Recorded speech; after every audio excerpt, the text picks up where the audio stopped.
Menikah nggak menikah, harusnya Anda tetap bahagia. Bukan berarti Anda harus menikah baru bahagia. Wanita akan mengalami itu? Nggak harus juga sebenarnya kan? 2 dari 4 wanita. Tapi banyak yang nggak berobat. Secara kejiwaan tuh usia itu bisa buat patokan nggak bahwa dia tuh siap menikah? Buanglah masalah pada pakarnya. Bersama psikiater. Buat apa susah? Bahtera Yuda, 96.4 FM. Dokter Emi, lebih banyak undangan ke pernikahan di usia-usia berapa ini yang pengantinnya? Kalau zaman sekarang ya ceweknya ya usia 24 sampai 32-an ya. Menurut saya ya. Ya kata orang kan trennya itu semakin tua katanya yang menikah. Iya. Gitu. Ya memang. kan? Tapi kalau saya sih dari undangan yang saya terima ya, kalau udah tua ya tua banget gitu. Misalnya 40 bahasa menikah gitu ya. Tapi ekstrem kirinya, barusan 20 menikah gitu loh. Ya. Menikah muda gitu ya. Bahkan ada yang di bawah 20. Kadang-kadang sampai ya kadang-kadang suuzonnya kalau menikah muda apa habis MBA ya gitu kan. Iya kan, gitu. Suuzonnya kan gitu. Married by accident. Padahal ya nggak selalu ya, memang ada yang begitu gitu. Tapi sebenarnya kalau menurut dokter Aime ya, secara kejiwaan tuh usia itu bisa buat patokan nggak bahwa dia tuh siap menikah? Usia secara umum mungkin bisa menjadi patokan. Tetapi bukan berarti orang yang tua pasti dewasa. Ya, tapi dengan harapan kalau dia sudah cukup umur, dia akan lebih bijak dalam mengambil keputusan dan tidak impulsif. Tidak impulsif itu maksudnya gimana? Impulsif itu maksudnya bertindak tanpa dipikir panjang. Dampaknya, resikonya. Contoh misalnya kalau kayak MBA, itu kan tindakan impulsif. Ya. Bahasa Jawanya gerusa-gerusu ya. Gerusa-gerusu. Maksudnya ya udah tanpa mikir gitu ya. Tanpa mikir, berbuat, tapi nggak mikir kalau nanti ternyata sampai hamil, nanti kedepannya bakal gimana, sudah siap nggak membiayai rumah tangga, menikahi anaknya orang, punya anak, punya pekerjaan apa enggak, nanti kalau nggak sekolah gimana, nggak kuliah gimana, kan dampaknya panjang. Pandangan orang tua bagaimana, pandangan teman-teman bagaimana. Ya kalau orang tuanya kaya ya kan, itu mungkin nggak usah dipikir kalau paling nggak masalah keuangan tuh nggak kepikir lah, nggak usah dipikir gitu. Tapi ada juga loh menariknya, nggak tahu ini betul apa enggak ya, di suku-suku tertentu tuh ada yang mengharuskan memang kalau udah usia gitu ya udah menikah aja, dan menikahnya menikah muda gitu loh dok. Ya memang. Itu kan. Kalau kita lihat sejarah-sejarah di zaman dulu, memang kan negara kita kalau ya di desa-desa kan ya begitu mereka memasuki usia menarke atau menstruasi pertama sudah dianggap sudah masuk masa puber, sudah dianggap akil balik, sudah dewasa, bisa untuk menikah, terutama yang perempuan-perempuan. Nah itu gitu loh. Padahal kan kalau zaman sekarang mungkin tidak lagi cocok, karena bagaimana dengan pendidikan perempuan-perempuan? Apakah perempuan-perempuan misalnya nih kalau usia menarke 9 tahun ada loh yang sudah mens, atau mungkin sampai SMP. Nah, apakah terus mau menikah, nggak usah sekolah? Ya, jadi ibu rumah tangga saat SMP itu kan belum dampaknya siap panjang ya. Belum siap kan itu. Ya sebijak-bijaknya dia, masa SMP menikah sih dok? Nah iya. Padahal kalau seorang perempuan itu menurut saya ya tidak hanya mengurusi anak dan suami ya, tapi kalau perempuan bisa berdiri di atas kakinya sendiri, dalam arti dia bisa menentukan arah kehidupannya mau kemana, dia bisa bekerja, itu akan sangat luar biasa untuk kehidupannya. Karena dia bisa menentukan, aku nih kepingin menjadi apa, impianku apa, aku kepingin belajar apa, sehingga dia ada dignity ya, aku mau jadi kayak apa sih. Jadi bukan cuma disetir seolah-olah hidupnya hanya ngurusin rumah tangga saja. Meskipun mengurusi rumah tangga adalah suatu hal yang mulia dan baik, tapi kalau dia melakukannya dengan terpaksa itu menjadi tidak baik. Tapi kalau seseorang memutuskan menjadi ibu rumah tangga atas pilihan dan kemauannya, ya itu baik. Tapi kalau dia terpaksa karena udah punya anak, nggak ada pendidikan sehingga nggak bisa bekerja, mau nggak mau hanya di rumah, uang seadanya dari suami dicukup-cukupkan, padahal dia kepingin ini kepingin itu, dia tidak bisa meraih impiannya. Ya menurut saya itu sangat disayangkan. Nah itu dampak-dampak yang tadi dokter sebutkan itu ya, itu terjadi ketika menikah muda kan, ya kan, kecil-kecil harus ngurus anak, akibatnya ya nggak bisa ngelanjutin pendidikan, ya kan, ya terus akhirnya apa namanya, kalau nggak bisa ngurusin pendidikan, ujung-ujungnya ya nggak bisa dapat punya pekerjaan yang layak, benar-benar bergantung sama suami, sementara suaminya juga masih muda, ya kan, itu rembetannya kan ke arah sana gitu loh dok. Belum lagi secara emosional, apakah seorang dengan usia yang muda belia itu secara apa ya, secara kejiwaan bisa nggak dia tuh mengasuh anak gitu? Gimana nanti model anaknya itu jadi apa gitu ya? Masih emosional lah ya kan, masih meledak-meledak gitu kan. Ada orang tua yang kekanak-kanakan, tapi juga ada anak yang dewasa yang bisa mengambil keputusan dengan baik. Tetapi biasanya kalau sampai seseorang itu impulsif melakukan tindakan seks yang beresiko, misalnya sampai hamil, itu kan menunjukkan dia impulsif tuh.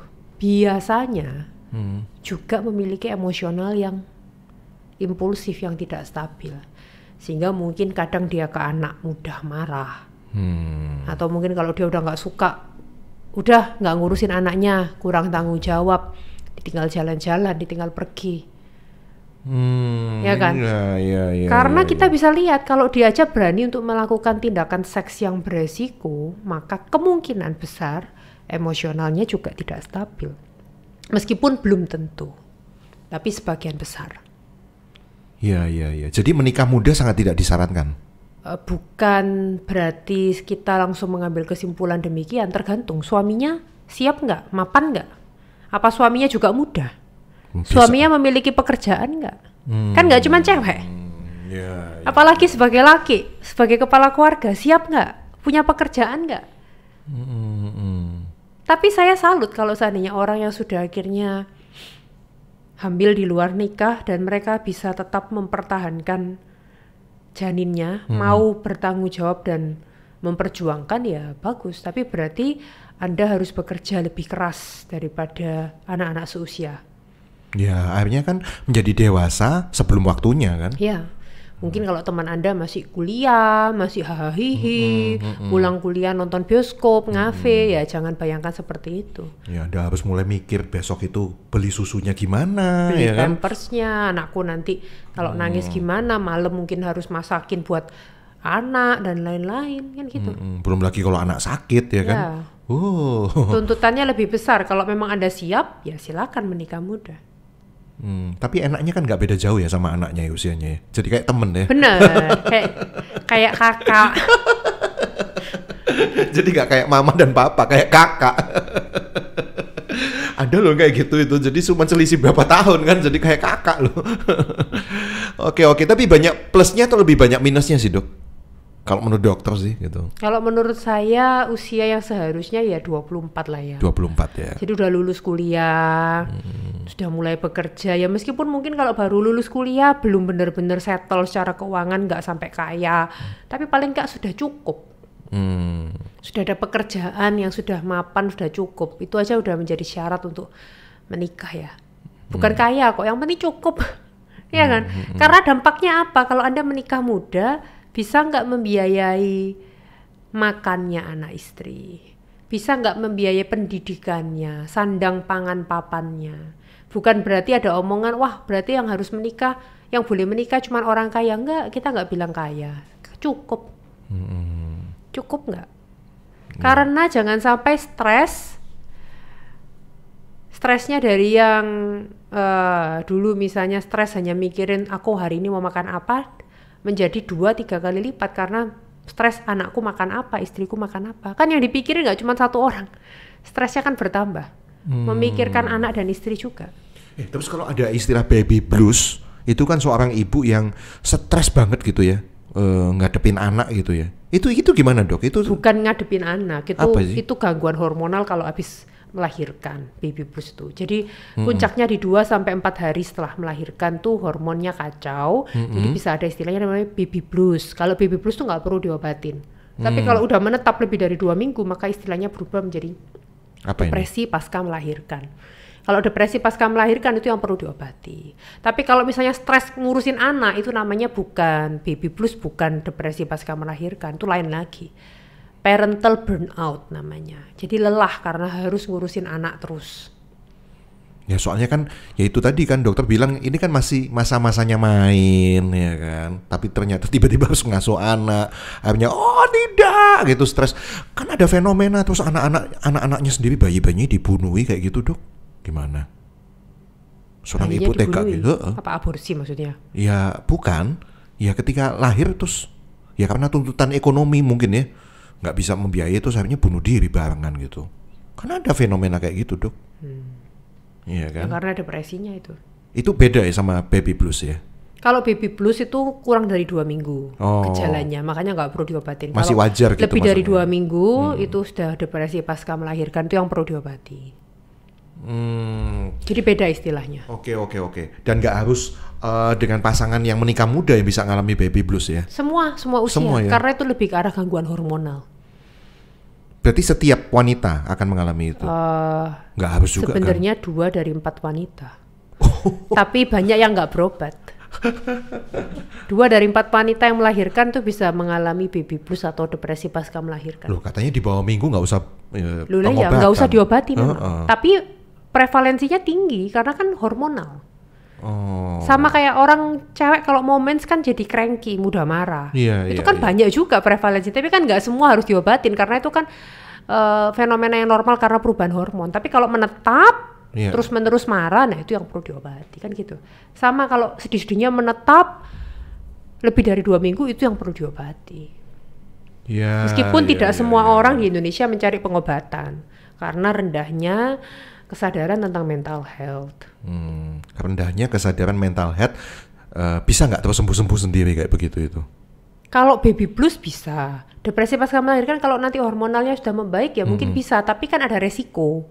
Apa Kalau tuh? gejalanya parah, depresinya parah kan sampai bisa bunuh diri, Nah, bisa itu. mungkin menyakiti babynya, Ya, kan begitu, ya, bisa ya, emosi, mudah marah. Itu yang kita hindari. Oke. Terus sebaliknya ini kan mengutip perdebatan di Alkitab ya. Berarti kan yang lebih tua kan ya Adam gitu kan. Daripada Hawa gitu kan. Soalnya Hawa kan diambil dari tulangnya rusuknya si Adam gitu. Nah, ini saya agak melebar dikit gitu ya. Udah menikah muda tapi yang muda si cowoknya gitu. Gimana, Dok? Apa yang bakal terjadi ini?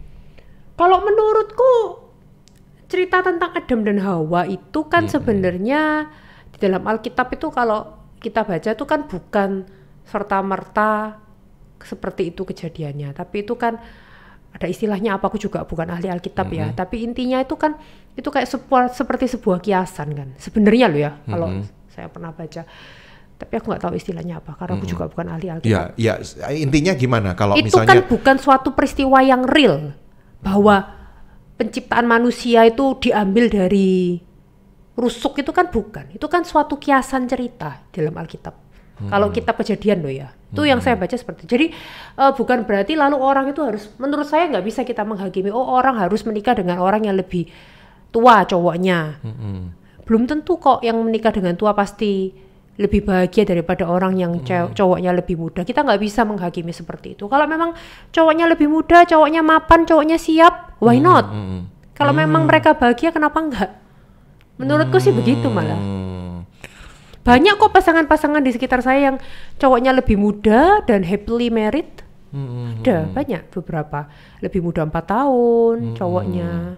6 tahun, Ya ada. 8 tahun, itu kan kesannya bagi masyarakat kok cowoknya lebih muda gitu kayak apa ya?